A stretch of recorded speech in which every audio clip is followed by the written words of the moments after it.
Our passage south through the Irish Sea was rough in every sense of the word. We were aiming for Plymouth where we had a haul out booked, but ended up pulling into Falmouth because we just couldn't take it anymore. And that turned out to be a great decision. In this week's episode, come with us as we enjoy a few days in Falmouth and visit friends in Fowey. But we still had that haul out booking to get to, and once we made it to Plymouth, we had a lot to do before we could be taken out of the water.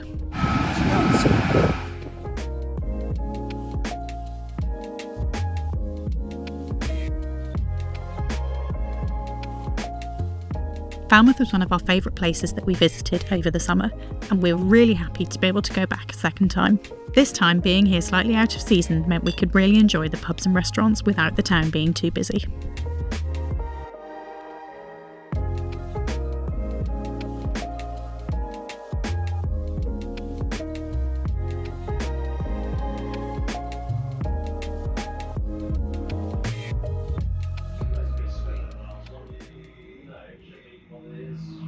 Good?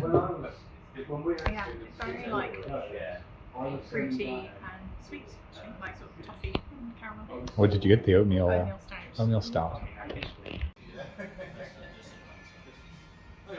Whoa, that's crazy. It's good.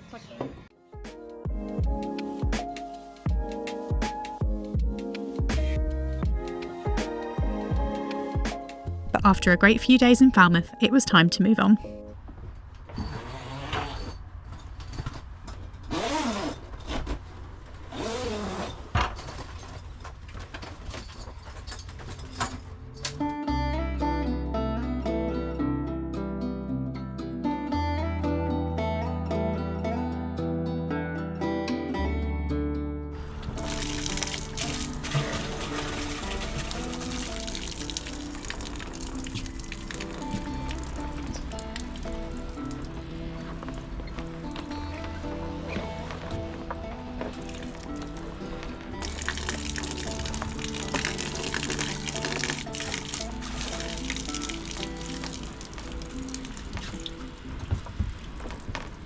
Somebody broke the zipper, and by somebody I mean me. So now I have to empty all of the water out of the sail bag before we sail every time. Bloody zips. Bloody zips.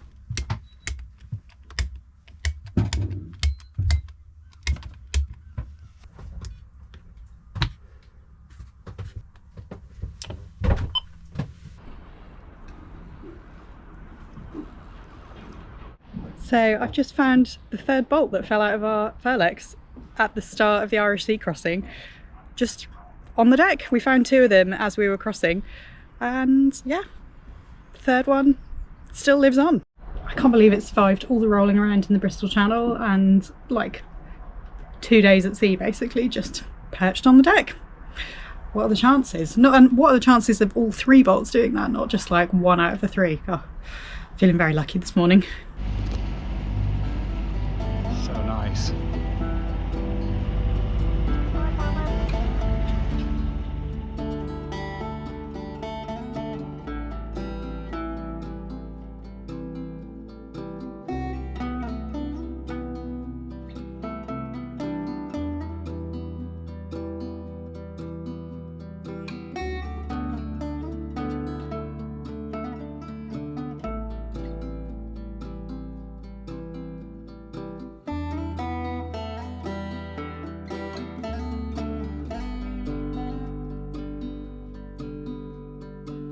Spent a couple of days in Falmouth, just recovering from the passage and doing a bit of work, and now we're on our way to Fowey to go stay with some friends who live there. It's feeling a little bit weird to be heading to Fowey on our boat, because obviously we've been there before and sort of had conversations with these friends like, when you guys get your house in Fowey and we get our boat, we'll come visit you. And now they've got their house, we've got our boat, we're going to visit them. Yeah. Feels a little bit surreal. So we've got about a 5 to 6 hour trip up there today. I think we're going to be against the tide basically the whole way. Probably, yeah. Yeah. Wind is... So we should have I said between 10 gusting 17. Yeah, but it's going to be basically behind us. So. Yeah, so it might not be enough to sail, so Yeah. we're probably going to be motor sailing as well. after the sleigh ride that was the Bristol Channel. Yeah, exactly. Done quite a lot sailing recently. Totally okay with that. I think the big challenge today is going to be those crab pots, man. Yeah. It's like crab pot city. There are a lot around here. Yeah. And they sneak up on you. But otherwise, lovely day. Yeah, very nice and sunny. And we're just going to have a chilled out weekend before we head to Plymouth and do a bunch of boat work, right?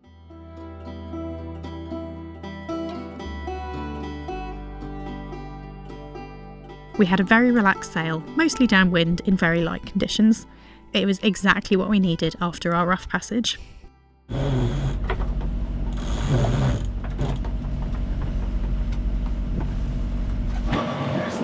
Yeah, our VHF has been giving us an alarm when it loses GPS position, which we're hoping is a software issue that we can fix with a software update on our chart plotter. But for now, we're dealing with the beeping every sort of like 20 minutes. But it's a boat, there's always beeping. This is our new preventer setup that we got in Ardfern. We've got some lines that run all the way up to the bow and all the way back to the stern of the boat. We tie one end onto the back of the boom, and one end goes onto the cleat down there that Stu's now just tightening up. The preventer is called that because it prevents an uncontrolled jibe where the wind goes across the back of the boat and forces the mainsail and the boom to slam from one side to the other, which can be quite damaging to the boat and to anybody that gets in the way of the boom. So the preventer prevents that from happening by just tying a line on and like physically holding the boom in place. And the reason that we've changed our setup is just to reduce any of the load. So if there were to be an accidental jibe, the longer length of rope and the angles involved dramatically reduces the force compared to a boom break that would go from sort of the end of the boom into the middle of the boat just as one line. And we can set it up without having to leave the cockpit, which is great. Although we do have to stand up, which does feel a little bit exposed, but we don't have to go forward to unhook any lines and attach anything, which we are really enjoying. Jibo? I think that's the term. It's jibe ho, I think. I don't know. It's definitely not the term. Ooh, bit of a tilt there.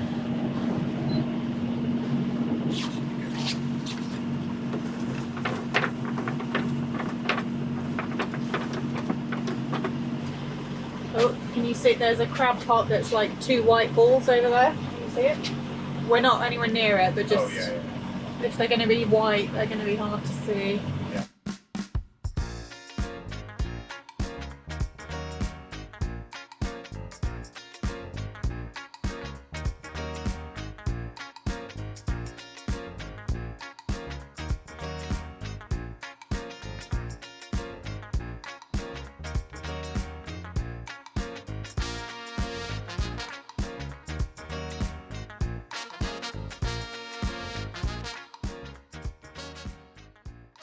After the fairly exciting and pretty rough passage, it's so good just to have a relaxed day sailing. We're doing 4.5 knots, 11 knots just after the beam.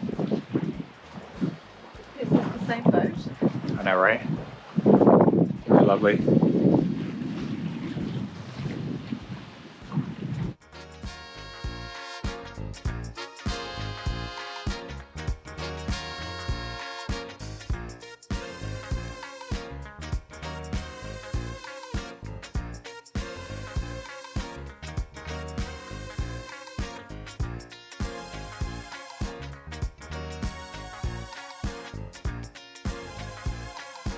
Fowey, like many of the towns along the south coast of Cornwall and Devon, is based around a river estuary with moorings available for visitors, which meant we were going to have to deal with our nemesis again, mooring balls. It's time for another instalment of How Not to Pick Up a Mooring Ball with Laura and Stu. On our first attempt, we bailed after one of the harbour boats came through very close to us just as we were about to start picking it up, so I suppose I shouldn't count that as a proper attempt. I'll also cut us some slack for attempts 2, 3 and 4. Because these moorings didn't have a pickup line ready for us to attach to the boat, we were trying a new technique where Stu lassoed the mooring ball to temporarily attach us before tying on more securely with a rope through the loop on the top of the ball. The combination of trying something new and having so many moorings to choose from meant that it took a few goes before we both nailed the approach and the pickup, but we got there in the end. I was going to check out the bakery as well, because they've got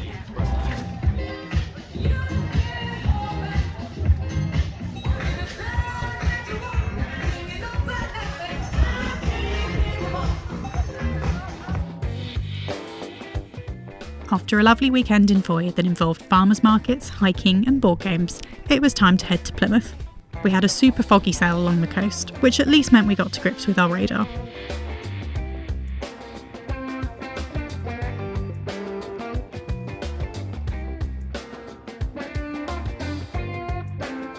And obviously the fog cleared soon after we made it into Plymouth.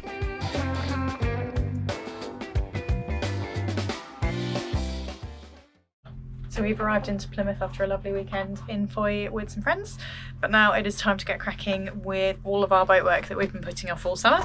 So we're both fixing stuff that we've broken over the summer and making some upgrades as well. But first up today, we are tackling fixing the VHF and prepping for our haul out, which is tomorrow. So hopefully the haul out preps will be a little bit less intensive this time than they were last time, because last time we were also winterising the boat at the same time, so at least this time all we've got to do is basically take the sails off and tidy up, but still expecting that that's going to take us like basically all afternoon. Because I'm not sure if, I think we have explained the VHF problem. But in case not, we've had issues with our VHF not picking up signal, so struggling to both receive and transmit. We've had really short distance on our AIS transponder as well, and they both share the same cable and antenna. So I think, so either there's going to be a problem with the cable or with the antenna, so all I'm doing is just looking at where the cable comes through the gooseneck from inside the boat and goes up the mast, and I'm looking for issues with it to save ourselves perhaps going up the mast. And I noticed that the coax cable, which is this one here, has quite a, it took quite a severe turn already. Me like taking the tape off has helped ease it a little bit. So I think, Laura, what I'd like you to do is just go in the cockpit and we'll test the volume, and I'll jiggle this in a few different positions and we'll see if that has a big impact on the volume. Okay. The cable at the top of the mast and out of the radio is black, but that one that you're talking about is white. I mean, it could be that there's multiple coax cables in here. Yeah. Test one, radio check. Just performing a radio check, test one, this is position one. Check, test three, wiggling all of them. Check, test three, wiggling all of them.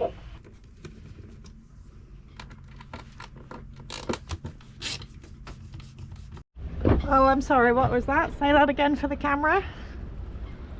You're right, the cable that comes out of the back of the VHF is black. Yeah. After pulling everything apart, we found a few connections into the back of the VHF that looked a bit suspect. But we didn't have the parts to replace them, so we put the project on pause for another day and moved on to taking our sails down. You ready? Yeah, let's do this.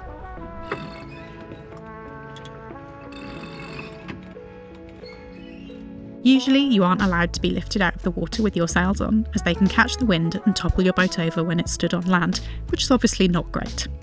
So we needed to take our sails down before our haul out the next day. The Genoa came down fine, but Stu's fingers did take some minor damage along the way. Just cut myself. Foolish boy. First casualty.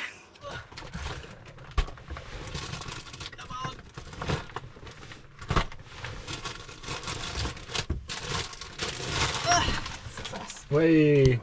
Come on, There you go. I'm gonna need two of them. Two? Yeah, about 2 fingers for the price of one there. Oh.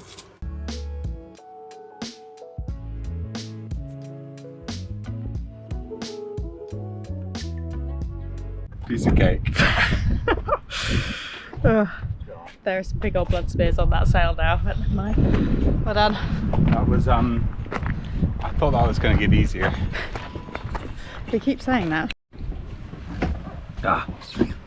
So irritating. We got the Genoa off just fine. It's now stowed in the aft cabin. I don't know if you can see that. But yeah, something super annoying has just happened.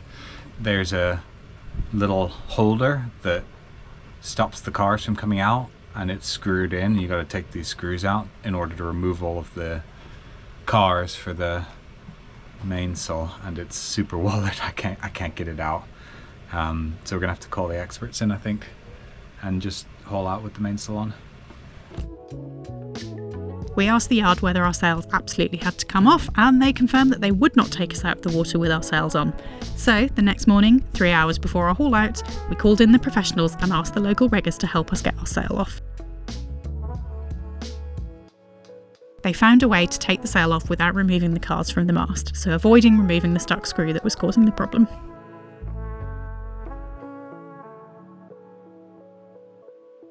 The lovely men from the riggers came and bailed our asses out. Now we've got the main sail off.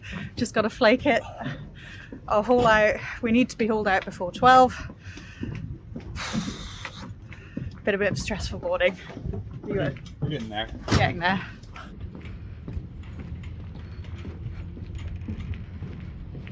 Oh, oh.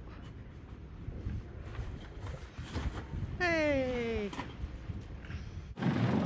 How you feeling? Yeah, that was surprisingly stressful. We're going to go into reverse now, and I'm going to reverse all the way down the fairway. Okay.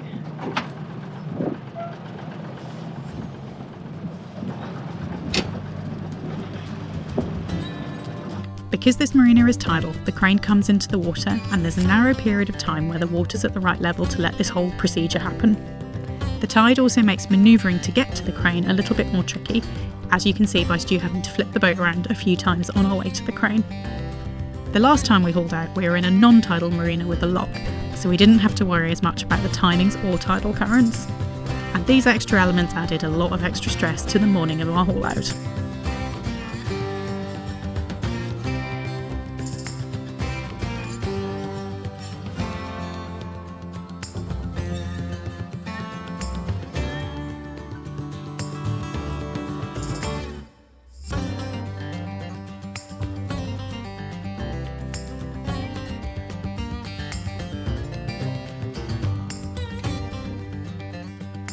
But finally Delphina was out of the water, and everyone, including us, couldn't believe how clean she was, given how old we think her bottom paint is. And more on that next time.